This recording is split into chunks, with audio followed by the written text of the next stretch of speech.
आपने कभी न कभी अपनी आँखों के सामने किसी की मृत्यु होते हुए ज़रूर देखा होगा और वहाँ मौजूद लोगों को ये कहते हुए भी सुना होगा कि अब इसके प्राण निकल गए हैं और इसकी मृत्यु हो चुकी है। परंतु क्या आपने कभी ये जानने की कोशिश की है कि आखिरकार ये प्राण तथा आत्मा शरीर से बाहर कैसे निकलती है? तो आज हम इसी बात पर चर्चा करने वाले हैं। जैसे कि आप सभी जानते ही हैं, मृत्यु मनुष्य के जीवन का वो कड़वा सच है कि जिसे बड़े से बड़ा ज्ञानी भी स्वीकार नहीं करना चाहता, जबकि वहाँ वह ये जानता ज़रूर है कि एक ना दिन सभी की मृत्यु होनी तय है और जो मनुष्य इस सच को स्वीकार कर लेते हैं, वही बुद्धिमान कहलाते हैं। तो चलिए अब जानते हैं कि आत्मा शरीर से बाहर कैसे निकलती है और इसके पीछे की प्रक्रिया क्या है। गरुड़ पुराण में लिखा गया है कि मनुष्य के मुख, दोनों नेत्र, दोनों नासिका तथा दोनों कान से ये 7 ऐसे छिद्र अर्थात द्वार बताए गए हैं जिनमें से किसी एक द्वार से व्यक्ति की आत्मा बाहर निकलती है, उसके प्राण निकलते हैं। गुदा से बाहर निकलने वाली वायु से मिले हुए प्राण जब पृथक होते हैं तब वायु सूक्ष्म होकर शरीर से बाहर निकलती है। इसके अलावा यदि आपने कभी ध्यान दिया हो तो मरते हुए व्यक्ति के सबसे पहले पैर ठंडे पड़ते हैं, उसके बाद घुटने के नीचे का हिस्सा।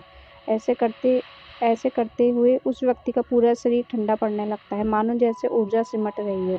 अंततः ये संपूर्ण चेतना सिमटती हुई एक चक्र पर आकर एकत्र हो जाती है। जिस चक्र पर आप सबसे ज़्यादा जिए हैं या जिस चक्र पर आपकी सबसे ज़्यादा इच्छा रही है, उसी चक्र पर आके आपके प्राण वो ऊर्जा सिमट जाती है।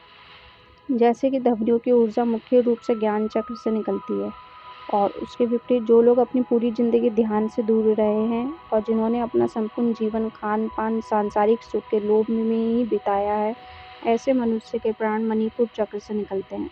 वहीं ऐसे मनुष्य जिन्होंने अपने पूरे जीवन में केवल संभोग के बारे में ही सोचा है, ऐसे मनुष्य अपने अंतिम समय में इसके बारे में ना सोचें, ये तो संभव ही नहीं है। परिणामस्वरूप ऐसे व्यक्ति की ऊर्जा मूलाधार चक्र से बाहर निकलती है।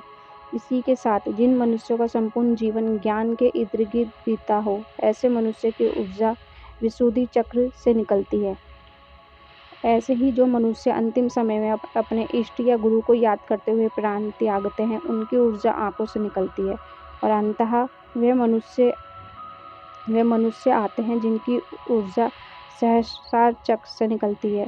ऐसे मनुष्य बहुत ही भाग्यशाली माना जाता है क्योंकि शरीर त्यागने के सबसे उचित मार्ग माने जाने वाले सहस्रार चक्र से, क्राउन चक्र से निकलने वाली आत्मा को सीधे मोक्ष की प्राप्ति होती है।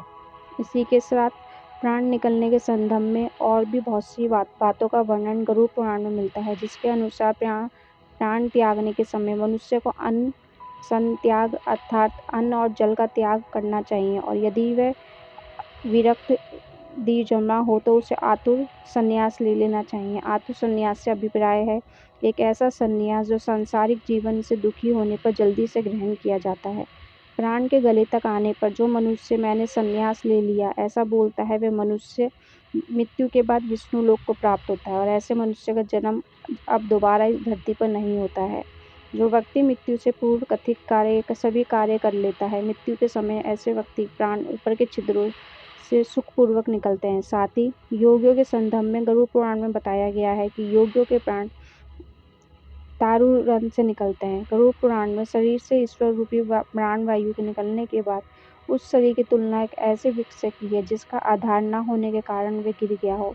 क्या आप जानते हैं कि प्राण से मुक्त होने के बाद शरीर तुरंत ही चेष्टा शून्य, दुर्गंधयुक्त तथा सभी के लिए निंदित हो जाता है। इसे आप ऐसे समझ सकते हैं कि मरे हुए शरीर में कीड़े पड़ते हैं, वो मल समान दुर्गंध युक्त हो जाता है और अंततः चिता में जलकर भस्म हो जाता है। इसलिए क्षण भर में नष्ट होने वाले इस शरीर पर गर्व करना अनुचित है। मृत्यु के बाद पंचभूतों से निर्मित इस शरीर का पृथ्वी तत्व, जल तत्व, जल तेजस तत्व, तेज और वायु तत्व वायु में लीन हो जाता है। परंतु सभी प्राणियों के शरीर में स्थित सर्वव्यापी शिव स्वरूप और जगत साक्षी आत्मा ही एक ऐसी चीज है जो कि अजर अमर है, जिसका कोई अंत नहीं है, जो एक शरीर को त्याग कर दूसरे शरीर में प्रवेश कर लेती है। मरे हुए शरीर से निकली हुई आत्मा अपने पुराने शरीर से निकलकर अपने नए कर्म कोश में इकट्ठा हुए कर्मों द्वारा निर्मित एक नए शरीर में प्रवेश करती है। गरुड़ पुराण में इस तथ्य को कुछ इस प्रकार समझाया गया है।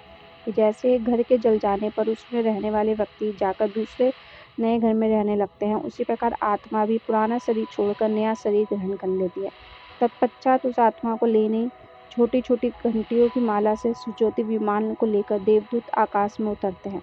धर्म को जानने वाले धार्मिक तथा बुद्धिमान लोगों के प्रिय देवदूत उन्हें कृत्यों के अनुसार आत्मा को स्वर्गलोक लेकर जाते हैं, जहाँ दिव्य देह धारण कर निर्मल वस्त्रों, स्वर्ण और रत्नों से सुसज्जित जीव को स्वागत देवताओं द्वारा किया जाता है।